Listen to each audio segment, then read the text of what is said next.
En el libro escrito por el pastor John Piper, titulado Alégrese las Naciones, y hablaba de la supremacía de Dios sobre las misiones.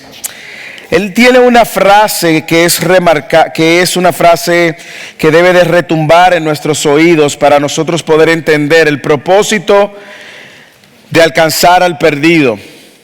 Él dice, las misiones, usted puede poner ahí el evangelismo, las misiones existen porque la adoración no existe. Las misiones existen porque la adoración no existe. ¿Y a qué se refiere el pastor Piper con estas palabras? El pastor Piper se refiere al hecho de que la razón primordial por la cual nosotros salimos a evangelizar y a proclamar las buenas nuevas de Cristo es para que todo el que no ha conocido de ese Dios pueda terminar adorando a ese Dios. Lo voy a repetir. Las misiones existen porque la adoración no existe. La razón fundamental por la cual Dios en su gracia, en su misericordia, en su amor, en su bondad, Dios nos llama a proclamar las buenas nuevas del Evangelio es sin duda alguna para que aquellos que no conocen de Dios puedan terminar adorando a este Dios glorioso. El texto que tenemos delante de hoy es un texto que justamente nos anima a ir y compartir las buenas nuevas del Evangelio a todo hombre, a toda mujer, en todo lugar.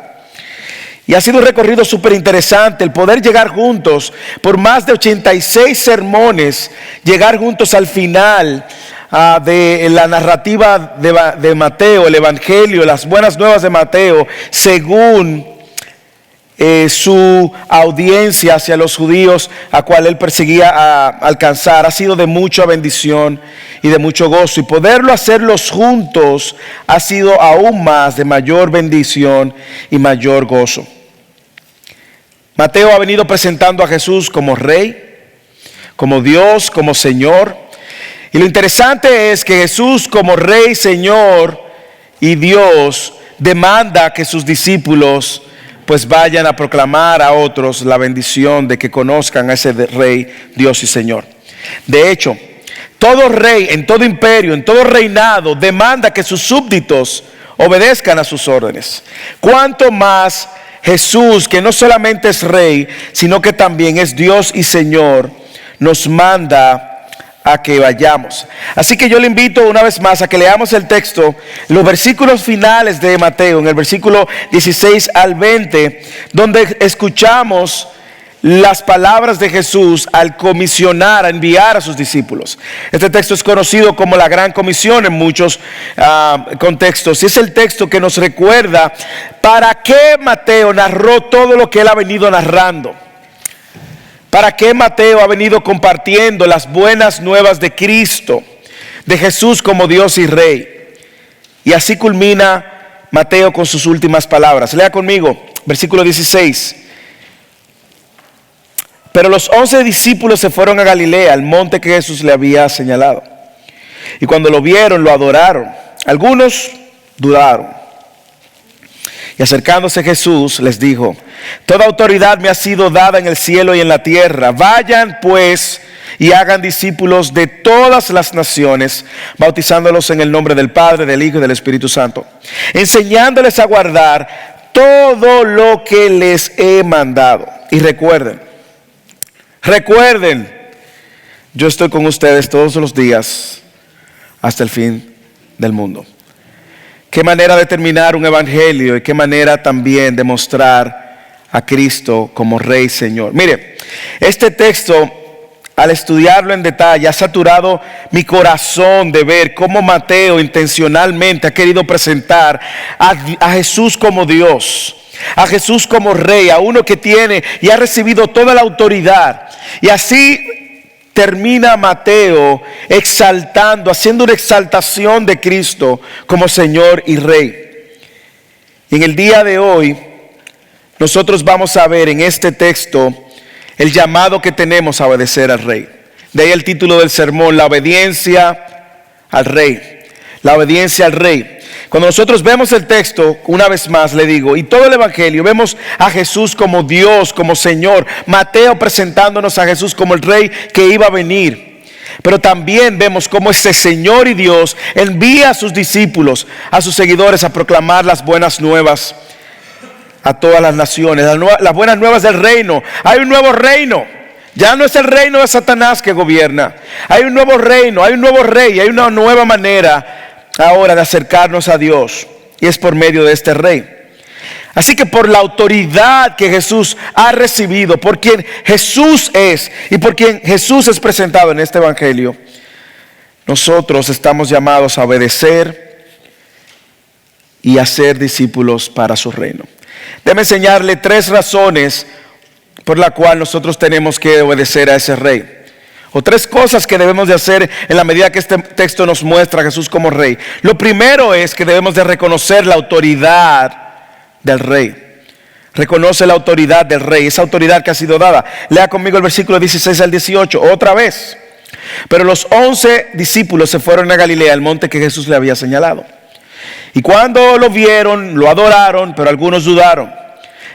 Entonces, acercándose a Jesús, le dijo: toda autoridad me ha sido dada en el cielo y en la tierra. Así que nosotros vemos a Mateo mostrándonos cómo Jesús, una vez más, está, luego de haber pasado 40 días con ellos después de la resurrección, haberse presentado a más de 500 personas, cómo ahora Mateo nos dice que se da este encuentro. Algunos entienden que este no fue necesariamente el momento donde Él ascendió, sino que fue un momento donde Jesús se encontró con ellos tal como les había dicho que se iban a encontrar en Galilea. Algunos entienden que sí, que fue el último momento, y que Lucas en Hechos capítulo 1 dice exactamente cómo ocurrieron estas últimas palabras también. Sin embargo, nosotros vemos cómo Jesús se le aparece a sus discípulos y con el fin ahora de encomendarlos. Lo invita al monte, no especifica, algunos pueden especular, pero a un monte señalado. Pero mire cómo responden los discípulos al verlo. Algunos le adoraron, otros dudaron. Recuerde que muchos de ellos, aún después de la resurrección, dudaban de Jesús. ¿Y cómo es que algunos le adoran y otros dudan? Algunos entienden, déjenme decirles, por la narrativa del texto, que a la aparición inicial a la cual se refiere, que unos le adoraron y otros dudaron, es cuando ven a Jesús a distancia y luego Jesús se le acerca, como dice el versículo 18, y los encomienda. Otros entienden que cuando dice que dudaron, no era que dudaban de que Él había resucitado, sino que tenían tantas preguntas que hacerles a Jesús. Sea A, sea B, lo que sí vemos es que hay una respuesta de adoración. Y esa respuesta de adoración habla mucho acerca de quién es Jesús, por múltiples razones, y lo voy a abordar más adelante. Pero habla mucho de quién es Jesús, porque la verdad es que si Jesús no fuera Rey, Señor y Dios, Jesús bíblicamente no pudiera recibir ningún tipo de adoración. Si Jesús recibía la adoración siendo Él otro que no fuera Dios, Rey, Señor, Jesús sabía que esas personas que le estaban adorando estaban entonces blasfemando el nombre de Dios. Pero Jesús la recibe. Y la razón por la cual Jesús la recibe es justamente porque Jesús es el digno de toda adoración, toda alabanza, todo poder le ha sido dado. Nosotros vemos que las dudas desaparecen cuando Jesús se le acerca y le habla que ha recibido toda autoridad, esa autoridad que ha sido dado en el cielo, en la tierra, sobre el cielo, sobre la tierra, y que esa autoridad ahora lo iba a enviar a ellos, a todo lugar, a toda nación. A mí me encanta contrastar lo que ha sucedido viendo a Jesús como nuestro nuevo representante. Me encanta contrastar también la manera como Jesús ha venido siendo nuestro fiel representante en esta tierra. Pero si usted estuvo con nosotros al principio de la serie, pudiéramos contrastar lo que está sucediendo aquí con la oferta que Satanás le hizo cuando fue tentado en el desierto. ¿Usted la recuerda? Mateo capítulo 4, versículo 8, dice que Jesús fue tentado por Satanás y que Satanás lo lleva otra vez a un monte alto y le mostró que todos los reinos del mundo, y le dijo: todos los reinos del mundo y la gloria de ellos te daré si te postras y me adoras. ¿Usted lo recuerda? ¿Qué propuesta más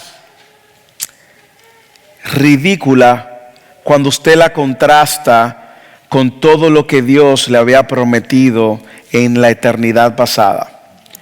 Desde el libro de Daniel sabemos que ya el Mesías iba a recibir toda autoridad, todo dominio y que iba a gobernar eternamente y que su reino no sería conmovido. Y una vez más, la propuesta en este momento, la propuesta que Satanás le hizo a Jesús cuando lo tentó, luce tan insignificante. Y me encanta porque justamente una vez más Jesús confirma no solamente que Él es Dios y el profeta lo había dicho en Daniel capítulo 7 de que a Él se le iba a entregar todo dominio y autoridad, sino que una vez más la propuesta de Satanás, como siempre que somos tentados, luce tan temporal e insignificante ante todo lo que hemos recibido de parte de Jesús. Ahora sabemos por qué Jesús no iba a ceder a esa propuesta barata que Satanás le hizo, temporal, que Satanás le hizo. O sea, tú me vas a ofrecer los reinos de este mundo caído, quebrantado, la gloria de este mundo caído, vanidoso, versus toda la majestad, la gloria y la autoridad que ya me ha sido dada en el cielo y en la tierra, Satanás. Él sabía que toda autoridad le había sido dada y él lo sabía porque desde la eternidad pasada él ha sido eternamente Dios. Ahora nosotros vemos que cuando Jesús se presenta aquí y dice, toda autoridad me ha sido dada, recuerde que si hay algo que Mateo ha sido coherente mostrándonos, ha sido que Jesús tiene autoridad. Mateo no ha demostrado que Jesús tiene autoridad al enseñar. Dice que ellos se sorprendían con la autoridad que Jesús enseñaba. Mateo nos ha dicho que Jesús venía del linaje de David y que iba a ser el rey y que también iba a tener un reino. Mateo nos ha dicho que Jesús ha tenido también toda autoridad sobre la creación, ¿sí o no? Caminó sobre las aguas, detuvo los vientos. Mateo nos ha enseñado que Jesús iba a tener también, ha tenido autoridad sobre los espíritus, sobre los demonios. Lo mandaba a donde él quisiera. Mateo nos ha enseñado también que Jesús tiene autoridad para perdonar pecados. Y la semana pasada vimos que Mateo también nos enseña que Jesús tiene autoridad sobre la muerte. No solamente sobre al poder resucitar a otros, sino también Él mismo fue quien resucitó de entre la muerte. Así que quien nos está enviando aquí, hermanos, es uno que tiene toda autoridad. Y toda autoridad le ha sido dado. Es Dios soberano que tiene autoridad sobre todo lo creado. Aún sobre el mundo espiritual, sobre los ángeles, sobre los demonios, sobre la creación, participó en la creación. Es Dios mismo, nuestro Señor y Rey, quien está enviándonos. Cuando Él decía que toda autoridad me ha sido dada, recuerde que Mateo tiene en mente una audiencia judía que conoce mejor que usted y que yo el Antiguo Testamento. Y esa audiencia judía sabía lo que significaba asociar esa palabra autoridad con la figura de una persona que acaba de recibir la adoración. ¿A qué se está refiriendo Mateo? Mateo se está refiriendo justamente a toda la autoridad que él había recibido según Daniel capítulo 7, versículos 13 y 14. Escuche, le leo. Seguí mirando, estoy en Daniel ahora. En las visiones nocturnas y en las nubes del cielo venía uno como un hijo de hombre, que se dirigió al anciano de días y fue presentado ante él. Y le fue dado dominio, gloria y reino, para que todos los pueblos, mire aquí cómo todo está asociado, todos los pueblos, naciones y lenguas le sirvieran. Su dominio es un dominio eterno que nunca pasará y su reino es uno que no será destruido. Pero ya Jesús le había dicho esto en Mateo capítulo 16, en el contexto incluso de el que quiera ser mi discípulo. En el versículo 27 él dice, del capítulo 16 ahora de Mateo, porque el Hijo del Hombre ha de venir en la gloria de su Padre con los ángeles, con sus ángeles, y entonces recompensará a cada uno por su conducta. En verdad les digo que hay algunos de los que están aquí que no probarán la muerte hasta que vean al Hijo del Hombre venir en su reino. Jesús le estaba diciendo, ustedes van a ver al Hijo del Hombre con toda autoridad antes de que ustedes mueran. Y la mayoría de los estudiosos entienden que eso es lo que está sucediendo aquí en estas palabras. Jesús reclamando ante ellos, mostrándoles que Él es ese quien iba a recibir toda autoridad y quien los iba también a comisionar. Jesús es Dios. Jesús es soberano y Él tiene el poder absoluto en la tierra, en el cielo. Posee el derecho y el poder para actuar. Y su última encomienda a sus discípulos fue la de enviarlos a ser otros discípulos. Él se manifiesta a ellos. Sus discípulos entonces reconocen que es Dios y por eso lo adoran. Como lo dije anteriormente, si Jesús no fuera Dios, Jesús no pudiera recibir la adoración del hombre. Porque la Biblia enseña que solamente adorarás ¿a quién? A Dios. Así que Mateo no solamente nos está enseñando la autoridad de Jesús, sino que nos está enseñando la identidad de Jesús. Jesús es Dios, por eso le adoraron. Y Jesús sabía que esa adoración no se podía quedar solamente en postrándose. Esa adoración tiene que venir acompañada ahora de una manera de vivir. Y por eso lo comisiona también. Hermanos, ¿usted reconoce esa autoridad de Jesús? ¿Es verdaderamente Jesús Dios para usted? ¿Es verdaderamente Jesús Rey? Pastor, ¿cómo lo sé? Bueno, mira tu vida. Y mira si tu vida refleja una rendición a ese que tiene toda autoridad. Si tu vida persigue, aun cuando tú no quieres, aun cuando tú no lo sientes, aun cuando te cuesta, pero tú quieres adorarlo, no con las palabras que cantamos, no, adorarlo con tu vida. Es esa vida continua de rendición a su señorío lo que hace que sea nuestro servicio, culto de adoración. ¿No es eso lo que Pablo le dice en Romanos capítulo 12 versículo 1? Dice, los ruego por toda la misericordia de Dios que ustedes escucharon desde el capítulo 1 al capítulo 11 de Romanos. Les ruego por esas misericordias que ofrezcan vuestro cuerpo como sacrificio vivo, santo, agradable. Ese es su culto racional. Esa es su adoración lógica. Lo lógico es que si Jesús es quien dijo, si Jesús es Dios, lo lógico es, la respuesta lógica es que respondamos con nuestras vidas. Reconocemos esa autoridad, hermanos. Luchas con rendir áreas de tu vida o con rendirte completamente, claro. Pero ese es a quien estamos llamados a hacer morir. Nosotros no podemos luchar cuando Él es Dios, el dueño del cielo y la tierra, y nosotros sencillamente su creación. Por lo tanto, la primera reflexión es: ríndete a la autoridad de Jesús. Ríndete al señorío de Jesús. ¿Va a costar? Sí, va a costar tu orgullo. Es lo que va a costar. Porque es la lucha de tú, Dios, yo, versus el único Dios. Lo segundo, hermanos, obedece el mandato de tu Señor. Mateo no solamente nos ha presentado a Jesús como Rey, sino también que lo presenta como Señor. Al enviarnos, a darnos autoridad, obedece el mandato. ¿Qué yo hago cuando alguien que tiene autoridad me manda a hacer algo? Bueno, el mejor ejemplo es en la calle. Ninguno de los que estamos aquí se atrevería a seguir manejando luego de que atrás un patrón de la policía le encendió las luces. Ninguno. Nadie se atrevería. ¿Por qué? Porque sabe que se va a meter en problemas serios. Ahora estamos hablando de que el creador del cielo y la tierra nos está comisionando, y nosotros, lamentablemente, dentro del pueblo de Dios, hemos hecho de esta gran comisión una gran omisión. Y hemos decidido desobedecer porque creemos que esto no aplica a mí. No. Si usted es un discípulo o una discípula de Cristo, esto no tiene acepción de discípulos. Por lo tanto, estamos llamados a obedecer el mandato de nuestro Señor. ¿Cuál mandato? Léalo.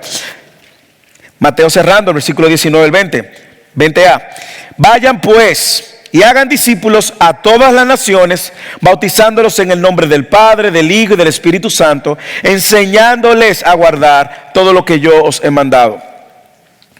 Así que por quien Él es, mire que primero Él nos presenta y nos indica quién Él es. Toda autoridad me ha sido dada Por lo tanto, yo soy Dios, yo soy Rey, yo soy Señor, porque toda autoridad me ha sido dada. Entonces escuchen y obedezcan. Vayan y hagan discípulos de todas las naciones. Basado en quien Él es, ahora escuchen el mandato.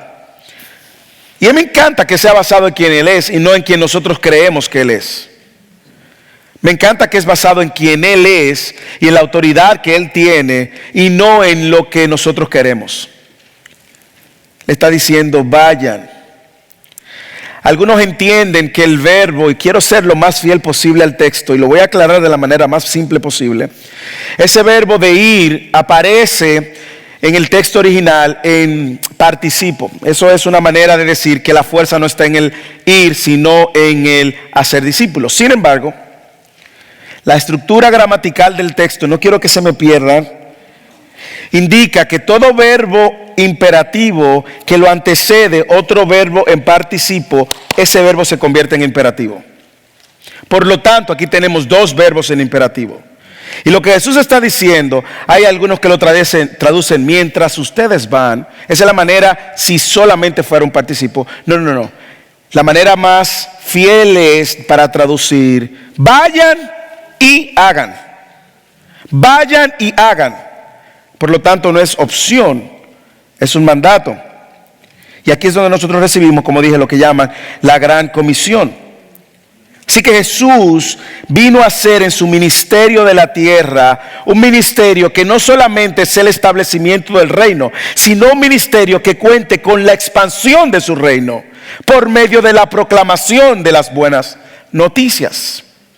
Por lo tanto, Jesús claramente le está diciendo a los discípulos, esto que ya ustedes vieron, que conforme a las profecías se cumplió, esto ahora se expande por medio de ustedes. Y para que eso se haga, necesitamos que ustedes vayan, no que opcionalmente quieran ir.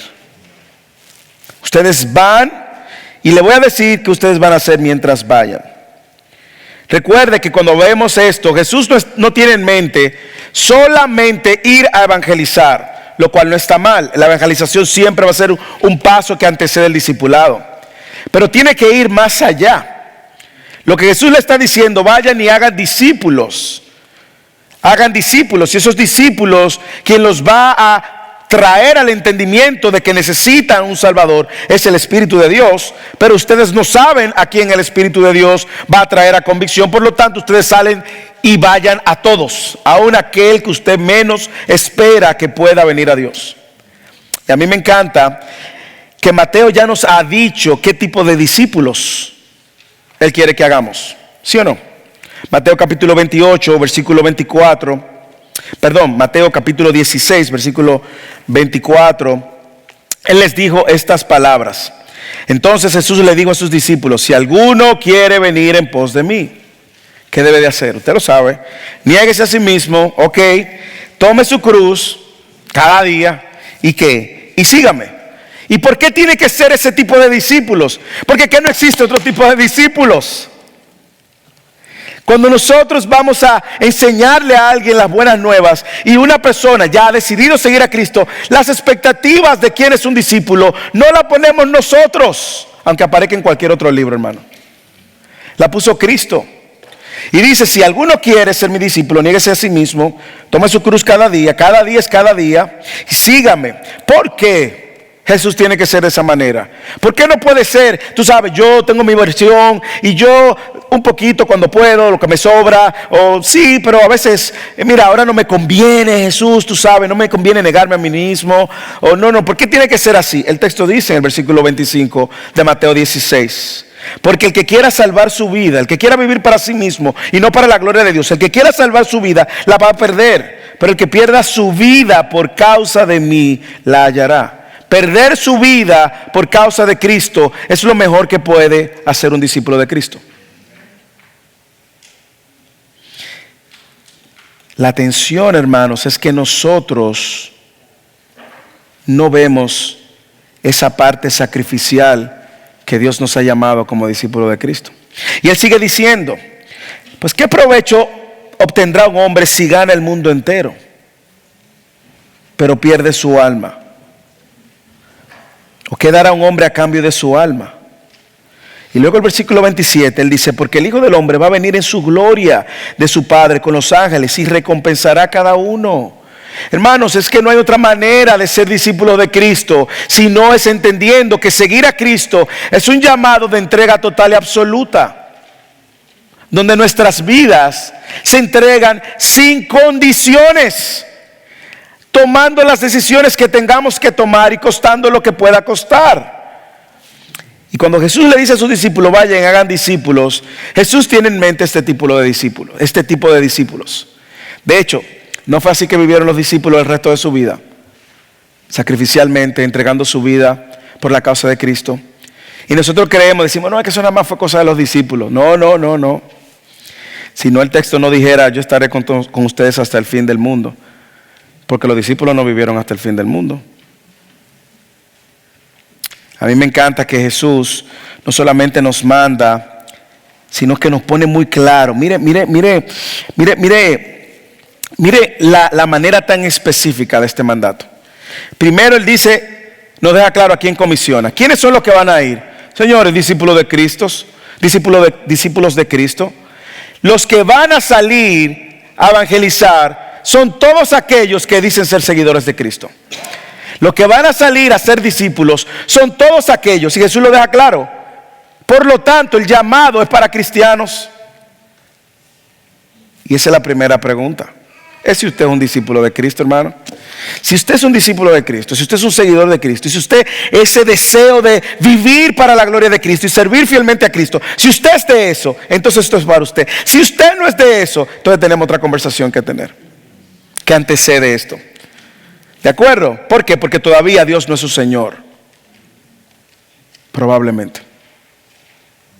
O probablemente usted no ha entendido lo que implica seguir a Cristo y estamos en la mejor disposición de ayudarlo a entender lo que significa seguir a Cristo. Pero Jesús comisiona a sus discípulos. Esto es para seguidores de Cristo, cristianos que han entendido el estándar de discípulo que Dios establece.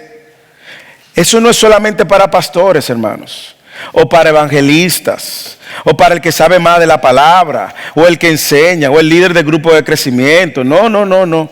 Esto es para discípulos.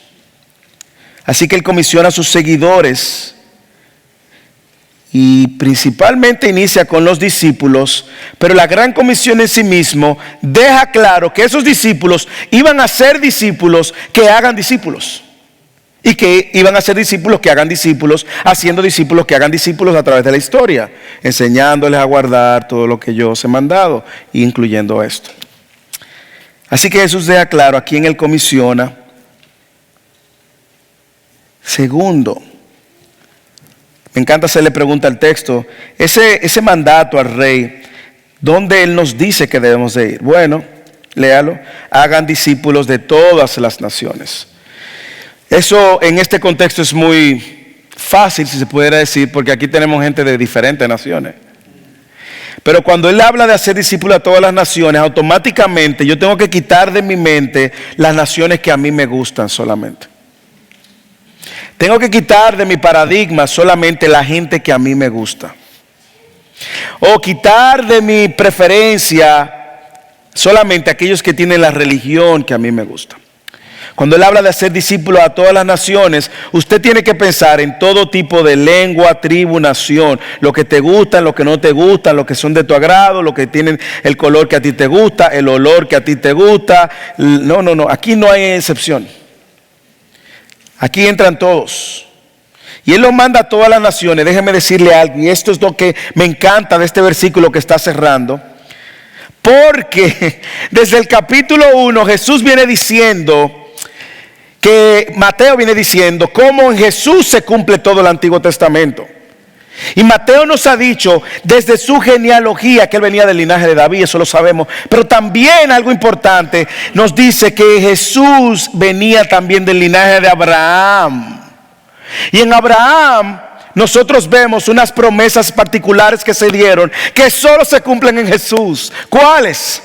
La palabra que Jesús está diciendo y haciéndose eco cuando dicen vayan a todas las naciones, es una confirmación y cumplimiento de lo que Dios le había dicho a Abraham, que en él iban a ser benditas todas las naciones de la tierra.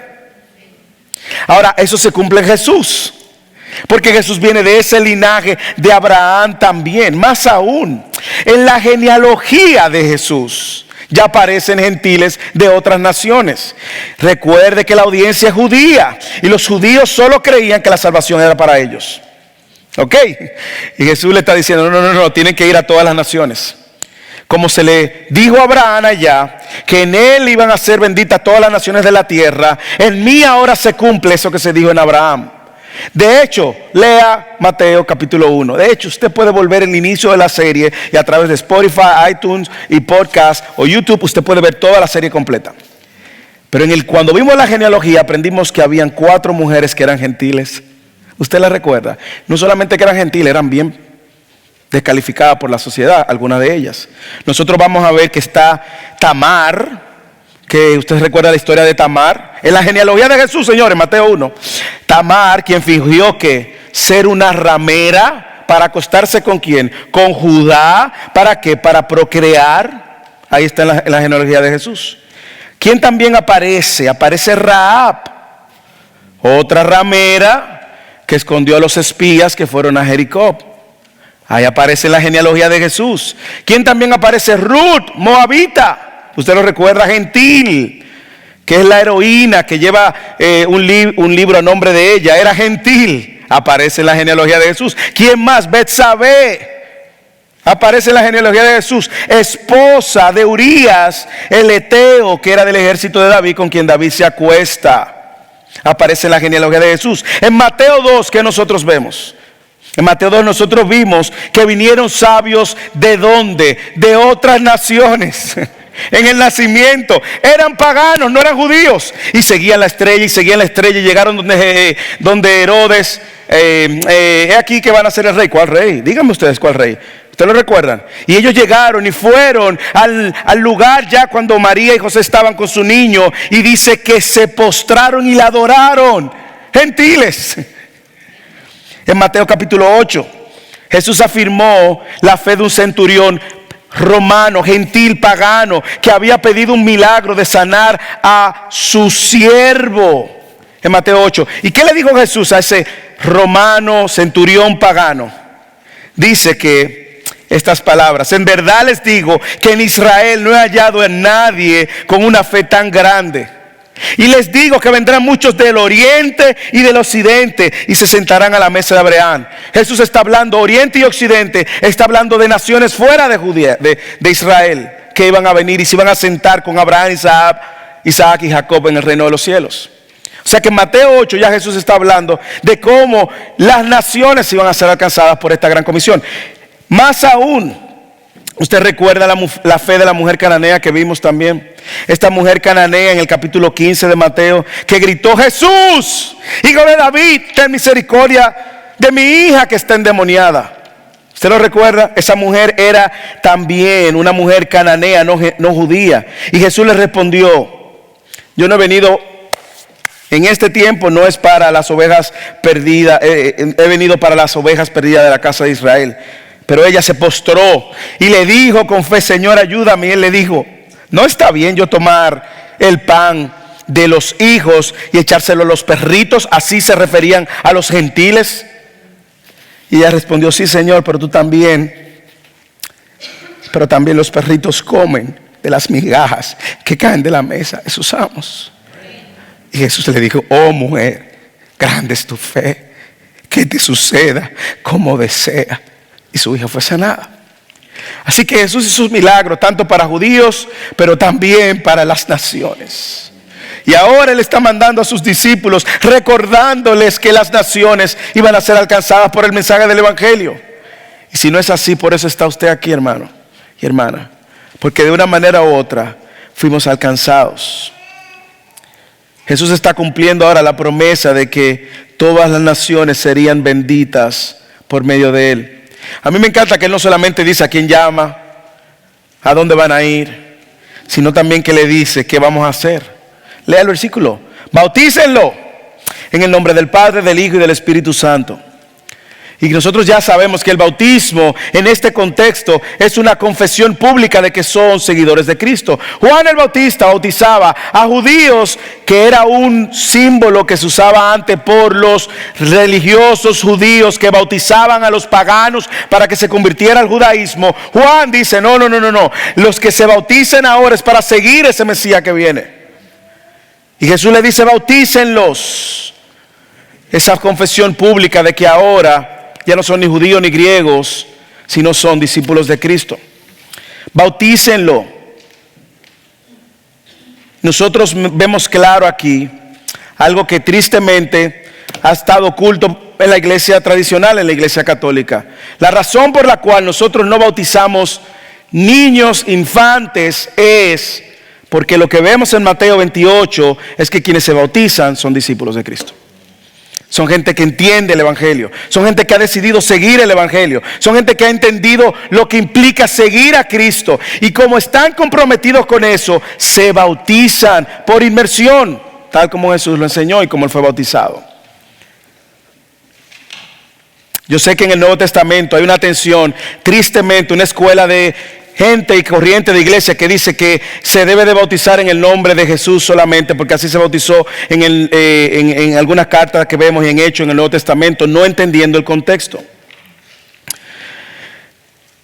Nosotros vemos que la Gran Comisión da consigo un bautismo trinitario, poniendo a los tres como Dios. ¿Por qué entonces en el Nuevo Testamento se bautiza en el nombre de Jesús? Señores, por dos razones. Jesús es la persona que esta gente van a conocer por primera vez y está siendo proclamado. Y segundo, porque Jesús representa toda la divinidad de Dios.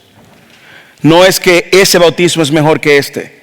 Es el bautismo en nombre del Padre, del Hijo y del Espíritu Santo que tenemos que hacer. Como Jesús lo instruyó, como Jesús lo... ¿y qué pasó si me bautizaron solamente en nombre de Jesús? Eso está mal. No, porque lo que busca el bautismo es que tú públicamente confieses que eres un seguidor de Cristo. ¿Ok? Que públicamente tú confieses que estabas muerto y resucitaste en Cristo y que ahora vives para la gloria de Cristo. Y quieres ahora que toda la iglesia y todo el que te ve sea testigo de que tú eres un seguidor de Cristo. Por eso nos bautizamos. Pero no se deje confundir si una iglesia dice que esta manera es incorrecta o aquella. El bautismo es una representación simbólica, no salvífica, simbólica de que somos ahora públicamente seguidores de Cristo. Ahora bien, no se detenga en eso, sino mire ahora cómo Jesús lo hace de manera que aparece claro no solamente el mandato, sino la Trinidad. ¿Usted recuerda cuando Jesús fue bautizado? ¿Qué pasó en ese momento? ¿Quién apareció? Apareció el Espíritu Santo en forma, dice, como paloma. No fue una paloma, como paloma, parecía una paloma, pero el símil nos recuerda que fue como paloma. Segundo, apareció la voz del Padre. Y tercero, el Hijo. Así que en el bautismo de Cristo aparece la Trinidad.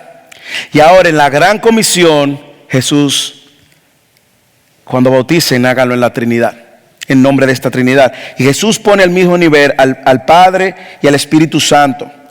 Él lo ve en el nombre del Padre, del Hijo y del Espíritu Santo. Nosotros vemos, como yo dije, en Hechos, sobre todo, cuando la iglesia se está expandiendo y llegando a los gentiles, que se usa solamente el nombre de Jesús. Pero lo que está diciendo la iglesia es Jesús es Dios, Jesús es Dios. Síganle. Jesús es Dios. ¿En nombre de quién vamos a bautizar? Esa es la otra pregunta. Padre, Hijo, Espíritu Santo. Lea con detenimiento.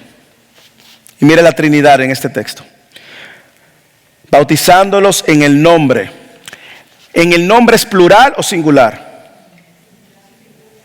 ¿Plural o singular en el nombre? Singular. No dice en los nombres, ¿cierto? En el nombre del Padre, del Hijo y del Espíritu Santo. Observe cómo estos tres se identifican como si fueran un solo nombre. Un Dios, tres personas, una misma esencia. No hay contradicción, no hay luchas de gloria, Nadie quiere ser mayor que nadie, sino que uno le da la gloria al otro y el otro le da la gloria al otro. Y nosotros vemos que esto no solo enfatiza la divinidad de Jesús, haciéndolo igual al Padre y al Espíritu, sino también que enfatiza esta doctrina tan importante de la Trinidad. El Padre, el Hijo, el Espíritu Santo. El Padre no es el Hijo no es el Padre, el Hijo no es el Espíritu Santo, el Espíritu Santo.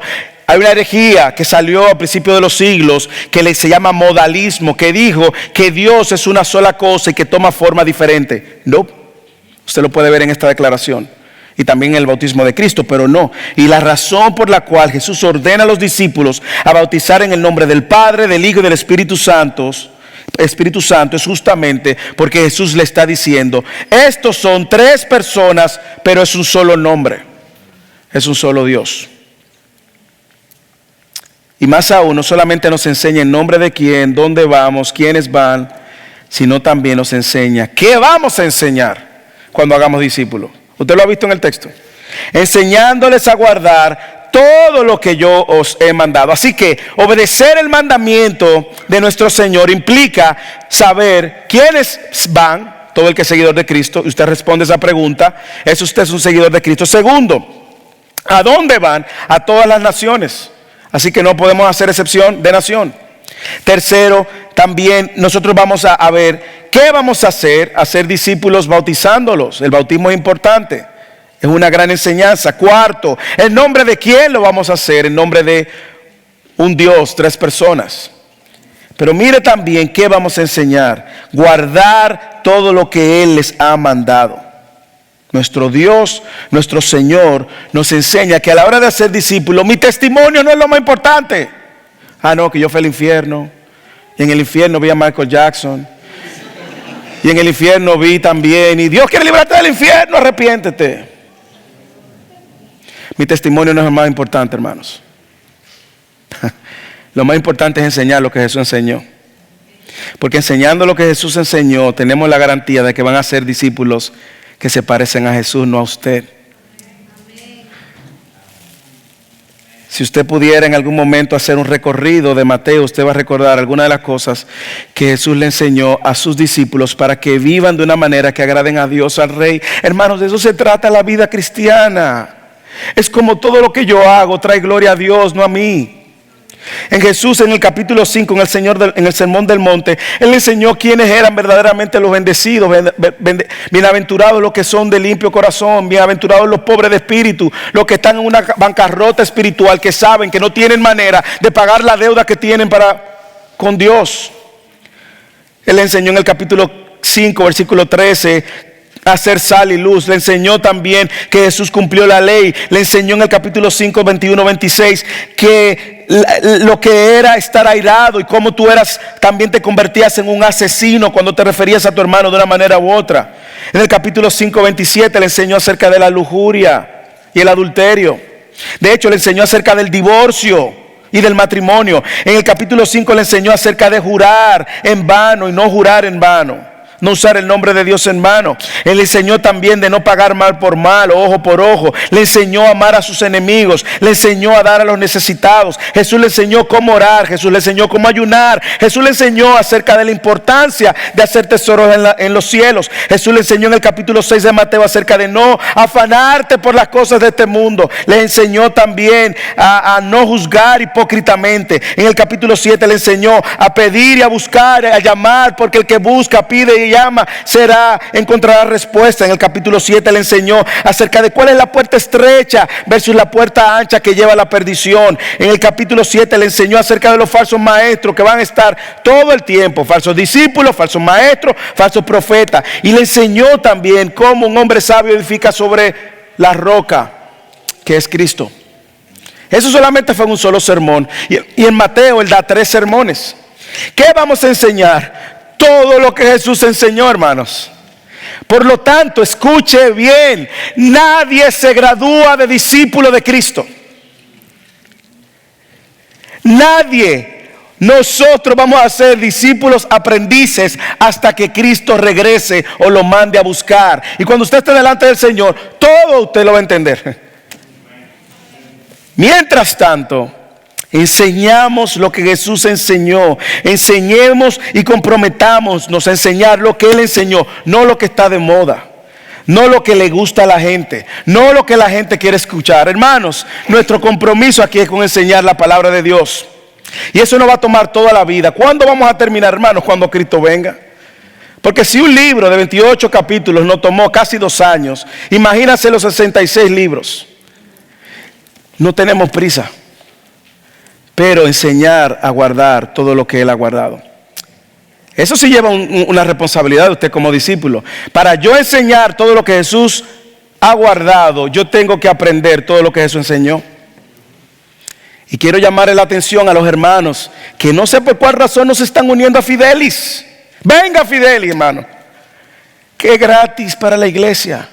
Aprenda a guardar, para que luego cuando enseñe, no enseñe, que yo escuché a fulano que dijo, no, que yo vi en este video de YouTube, que no. ¿Qué dice Dios, hermano? Vamos a lidiar con la palabra de Dios para cuando hagamos discípulos que luzcan más a Cristo y menos a nosotros. Otra advertencia. Nosotros debemos de saber que nosotros hacemos discípulos para la gloria de Cristo, no para nuestra gloria. Aquí no buscamos que usted se parezca a nadie, aquí buscamos que usted se parezca a Cristo, hermano. Y si usted se parece a Cristo, gloria a Cristo, no a nadie más. Hermanos, enseñemos su verdad.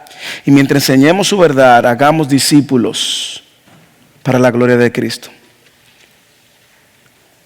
Antes los discípulos de los rabinos normalmente hacían discípulos para ellos mismos. Y cuando se convertían en rabinos, buscaban discípulos que sean discípulos para ellos mismos. Y Jesús está diciendo, no. Nosotros estamos llamados a ser discípulos para la gloria de Cristo. A ser discípulos por medio de la proclamación del Evangelio. Pero nuestro punto aquí es obedecer este mandato. Hermano, ¿usted reconoce la autoridad del Señor? Primero. Segundo, hermano, ¿usted obedece el mandato? Y finalmente, confíe en la promesa de Dios, hermanos. Confíe mientras obedece al Rey. Confíe en la promesa de Dios. Versículo 20, parte final. Recuerden, yo estoy con ustedes todos los días hasta el fin del mundo. Hermanos, ¿qué palabra escoge Jesús para cerrar su discurso con los discípulos? ¿Y qué palabra inspirada por Dios escoge Mateo para cerrar su libro? Recuerden, discípulos, de todas las épocas, de todas las naciones, de todas las lenguas, recuerden esto: yo estoy con ustedes todos los días hasta el fin del mundo. Hermano, le voy a decir dónde que este texto toma color. Usted recuerda Isaías capítulo 7, versículo 14, que dice, por tanto el Señor mismo os dará una señal, y que usamos mucho en diciembre. En Navidad, haré aquí una virgen concebirá y dará a luz un hijo y le pondrá por nombre Emmanuel. ¿Usted lo recuerda? Isaías capítulo 7. Ahora, usted recuerda cuando estábamos en Mateo capítulo 1, versículo 23, al inicio del Evangelio de Mateo. Esto me llena de gozo. Él le dijo, y he aquí, Mateo 1, 23. Ahora estoy leyendo Mateo 1, 23. La virgen concebirá y dará a luz un hijo y le pondrán por nombre Emmanuel, que traducido es Dios con nosotros. ¿Ok? Al principio del Evangelio, Mateo presenta a Jesús como ¿quién? Como Dios con nosotros. Y al final del Evangelio, Jesús le dice, yo estaré con ustedes. A mí me encanta que la palabra y la combinación de palabras que Jesús está utilizando es la misma combinación de palabras que Jehová usó en el Antiguo Testamento cada vez que comisionaba a uno de sus siervos. Cuando le habló a Moisés en Éxodo capítulo 3, versículo 12, que le dijo, ve donde el faraón, yo te envío. ¿Y qué le dijo? Moisés, yo estoy contigo. Cuando está comisionando a Josué en el capítulo 1, versículo 5, que le dice Jehová a Josué: así como estuve con Moisés, yo estaré contigo. Cuando comisiona a Jeremías, le digo: ve que yo te envío porque yo estoy contigo. Y ahora Jesús, cuando está comisionando a sus discípulos, ¿qué le dice? Vayan porque yo estoy con vosotros. ¿Qué está diciendo Mateo? Mateo está diciendo: Jesús es el mismo Dios que está ahora comisionando a cada uno de sus siervos, y que pueden confiar que así como el mismo Jehová del Antiguo Testamento estuvo con sus siervos, ahora todos los discípulos que van en mi nombre pueden confiar que yo estoy con ustedes.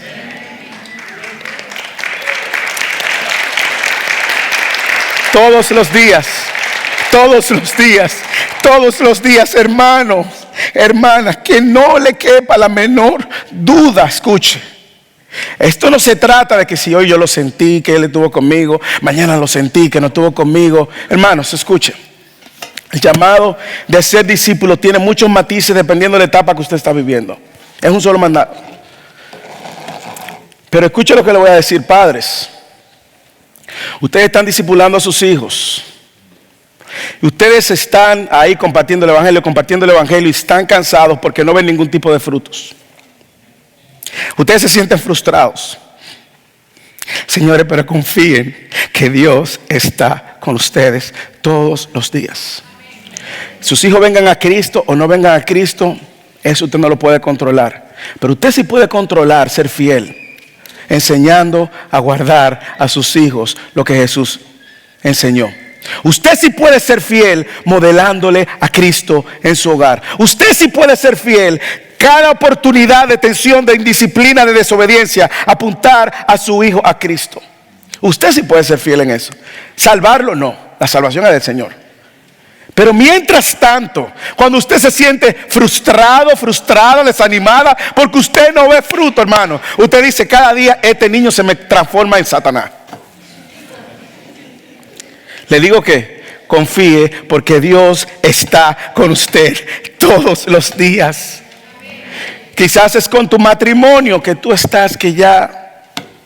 Confía porque Dios está contigo todos los días. Quizás es en tu soltería, que tú estás luchando con un pecado particular y tú dices: pero que no sé qué voy a... Confía, Dios está contigo todos los días. Alguien a quien tú le has hablado de Cristo y no ves respuesta, confía, Dios está contigo todos los días. Y cuando vayas a evangelizar a tu compañero de trabajo, a tu jefe, a tu familiar, confía, Dios está contigo todos los días. ¿Cuándo? ¿Los domingos cuando usted viene a la iglesia? No.